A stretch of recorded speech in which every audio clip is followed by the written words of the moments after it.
Namaste, this is Aparna and I'm bringing you more Patanjali's Yoga Sutra. So as you know that I do short videos where they are like less than a minute, and then I do a long video on few Yoga Sutras together. So in today's video, we will talk about Yoga Sutras that are contained in the third chapter of Patanjali's Yoga Sutra, a chapter which is called Vibhuti Pada, and this is a portion on accomplishment. So the first Yoga Sutra in this chapter is Desha Bandhas Chittasya Dharana. Dharana is the binding of the mind to one place, object, or idea. You might be like, what is that? So you just train the mind to concentrate on one object or idea. That happens unknowingly. So many times we get fixated on something. But here we are deliberately training the mind to be fixated on one thing. And that one thing can be your breath. That one thing can be your body sensations. That one thing can be your emotions, how you feel today. So if you fixate or concentrate, so concentration is dharana. Dharana is concentration. So initially it is hard. It's not easy to concentrate on something that is intangible, invisible. So what meditators have recommended that like you can even keep a physical rose in front of you and start to focus on that rose, and that can lead you to practice of dharana. And then slowly and gradually when you learn to focus and notice all the details about that rose, the color, how many petals, and how does it look from inside out, how does the rose look when I hold it close, and then how does it look when I bring it a little bit far. So concentrating on the rose can train your mind to concentrate in general, because our mind just can get fixated on something like that is not the right place to be, or same repetitive thoughts or same person is occupying too much space in your mind, and it can't be good. So learn to bring your mind to the present moment by bringing it out of those storylines. So no matter what stories we are telling ourselves about the past, about the future, but the present moment is what we are doing right now. And it is hard. I can tell you, after years of practice, I find it hard, because sometimes when the mind gets so worked up about somebody or something or a situation, it's easy. It's easy to get caught up in those thoughts, in those emotions, in those storylines. And as fascinating as they are, it's not the right place to stay for too long, I can tell you. So the next Yoga Sutra is Tatra Pratyayaikatanata Dhyanam. So you are moving from dharana to dhyana. So leveling up on the internal part of Ashtanga Yoga, the 8 limbs of yoga. So tatra pratyayikatanata dhyanam. Tatra pratyayikatanata dhyanam. Tatra means therein, pratyaya, cognition, and eka, one, single pointed, and dhyanam is meditation. So dhyana is the continuous flow of cognition towards that object. In the ancient yogic scripture, they've given a beautiful example of this continuous flow. So how does the concentration feels when it flows uninterruptedly? That means there is no interruption. Like normally, when we do mindfulness of breath, we do mindfulness of meditation, then we treat the mind with gentle love and care, and we say, oh, it's all right if you want to wander.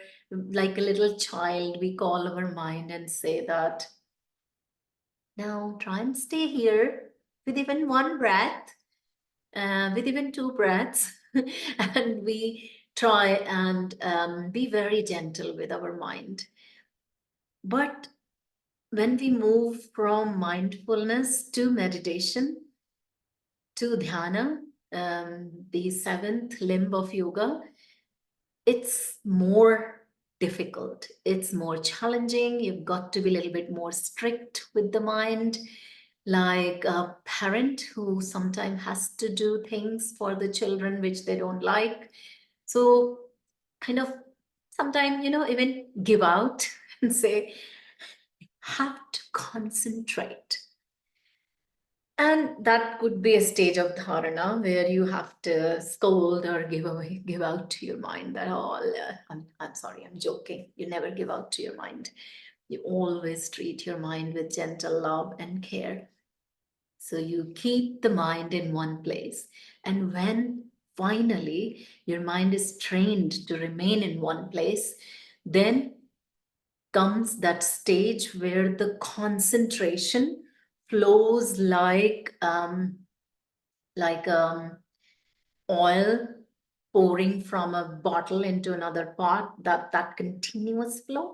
Now you may say, like, how long that continuous flow may last, I don't know. It depends on your practice. It depends how long have you been meditating, how you have been meditating, how much you are trying.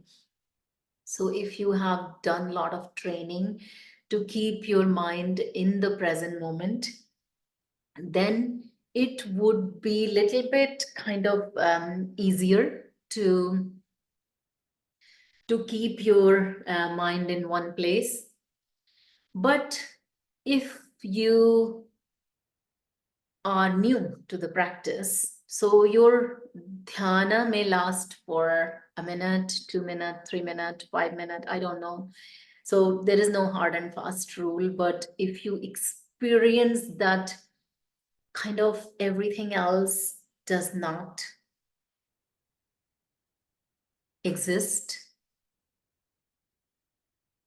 and only that blank space exists, that's the state of meditation. I mean, even if you could touch upon that, it's like nectar, nectar that it's nice to even get a drop of that nectar. It's like, love. If you have experienced love, you want more, and sometimes it can drive you crazy. In the same way, if you deal with your mind and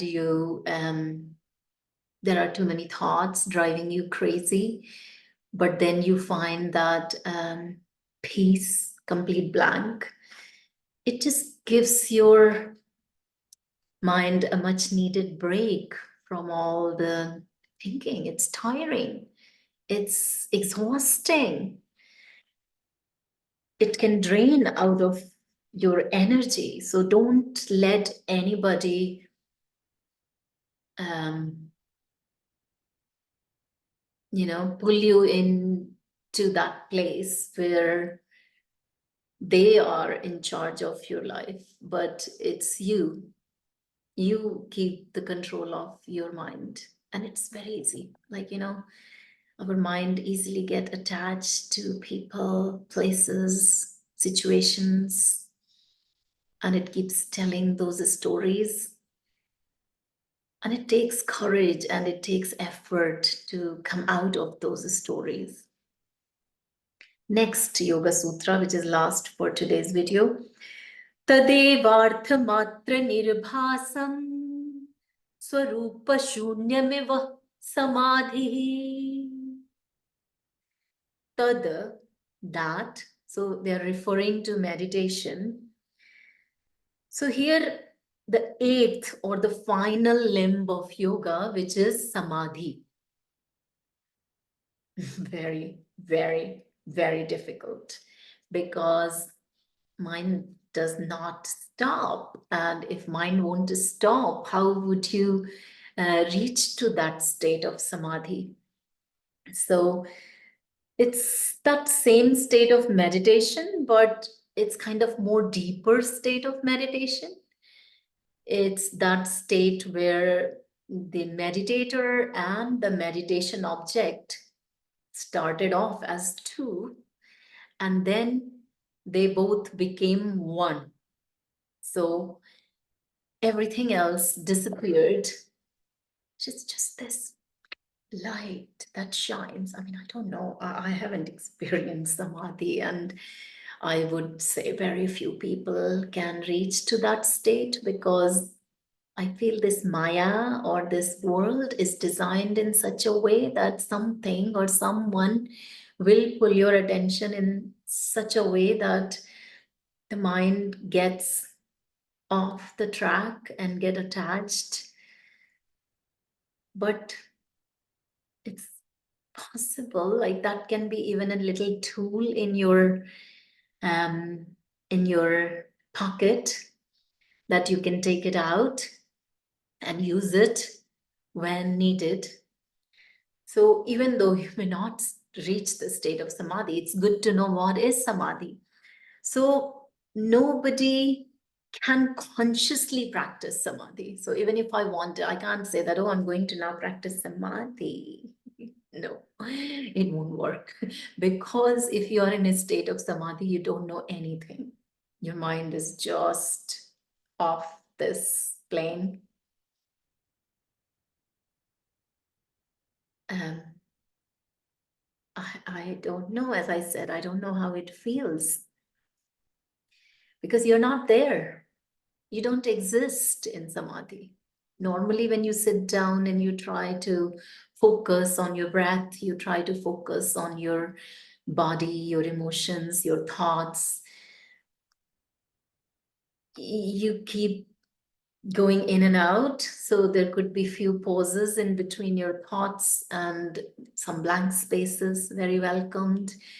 And it's like little practice of dharna, mindfulness, but with Samadhi, you won't know. Anyway, I think that is enough for today's video, and I've covered these 3 Yoga Sutra from the 3rd chapter, which is Vibhuti Pada of Patanjali's Yoga Sutra by Sri Swami Satchidananda.